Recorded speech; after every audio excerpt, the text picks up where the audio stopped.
Hello mga ka-jobs! Welcome back to my channel. Andito naman tayo. Meron tayo ngayong bagong project dito sa, sa ating bagong client. Yung pergola. Gagawa tayo dito ng Actually, nakaiba tong kasi nasa terrace. Bali, terrace itong gagawa natin ng pergola. So, yun papakita ko sa inyo ang itong natin yung gagawin. Ayan mga ka-job, ito yung area na to. At dito na yung mga materyales. Nakapagsimula na tayo pag-cut at nakapagsimula na pag-layout doon sa taas. Yan, yun ang unahin kasi natin. Mag-layout tayo doon ng beam. Mag-beaming tayo.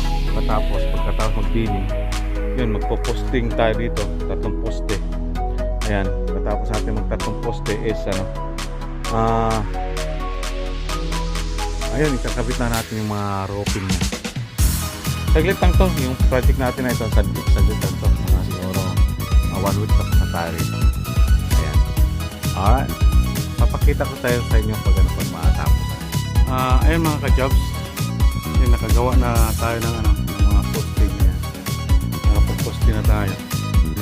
Ayan, mga posting na siya. Ayan. So ngayon, nakakabit na rin tayo ng mga rafters. Nakakabit na natin. So ang next natin dito is maglalagay na tayo ng bubong. Yan.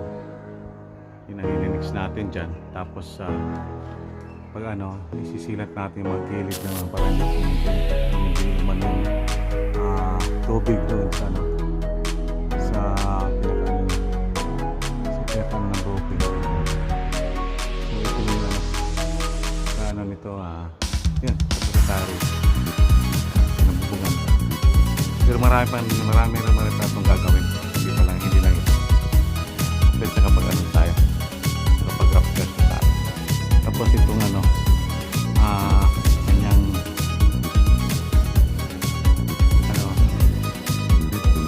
tawag ito, talagyan natin ng mga support para hindi siya kung sakaling hindi pa rin hangin. Alright.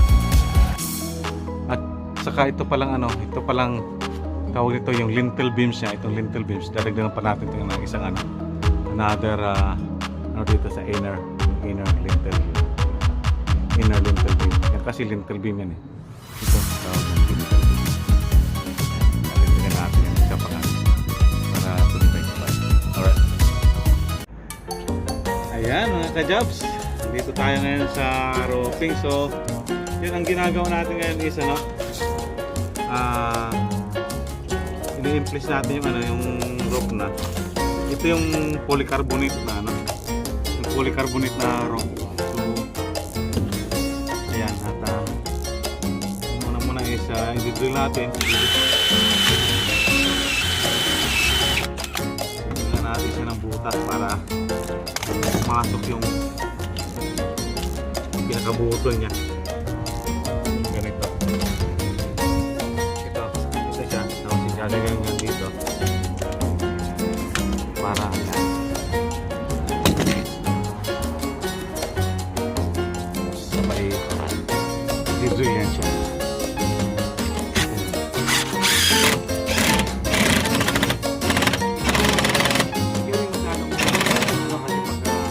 Tumagos naman doon yung screw, masisira na, madadamage yung button. So at saka isa nga palang tip, kailangan pag pumunta kayo rito sa taas ng roping, kailangan handa na lahat mga gamit mo, kasi mahirap kasi pabalik-balik ganon. Alright. Okay. Ayan, at ang isa rin palang isa ring tip talaga is kailangan meron tayong ganito, yung body harness, kasi hindi mo kailangan dapat talaga kasi iwasan ng aksidente. Kahit mahulog ka, at least masasalo ka, parang nag-bungee jumping nito. Ayan, yan ang isa ring tip. Alright.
Ayan mga ka-jobs, ayan yung ano, external view ng ating complete pergola. Ayan. Yan po yung completion niya. So, yan po yung natapos natin na project dito, pergola. Ayan, at titingnan pa natin doon sa loob. Ayan siya mga ka-jobs. Ito na yung ano natin, nagawa. Ayan, nakagawa na rin tayo ng ilaw. Ayan. Functional na yung ilaw na yan. Ayan. Tsaka meron na rin downspout. Ayan, may mga gutter na rin. Gawa na natin siya ng gutter lahat. Ayan, papunta roon. Ayan. So, okay na po itong ano natin, yung gawa natin. Alright, ito, complete na po ito. Complete na project na po. Alright. Ayan mga ka-jobs, ayun at natapos na rin tayo dito sa project na to. At susunod lilipat na naman tayo dun sa meron kasing pumunta sa atin na client, gusto nila mag-room renovation din kasi nakita nila yung gawa natin sa vlog. Kaya yun, yun ang susunod naman natin. Ayun. At maraming salamat po. Thank you for watching. At sana po nakakuha rin kayo ng kaunting knowledge sa ating paggagawa ng mga DIY. Ayan, maraming salamat sa support at thank you for watching. Please don't forget to like, subscribe and comments below. Right. Bye-bye.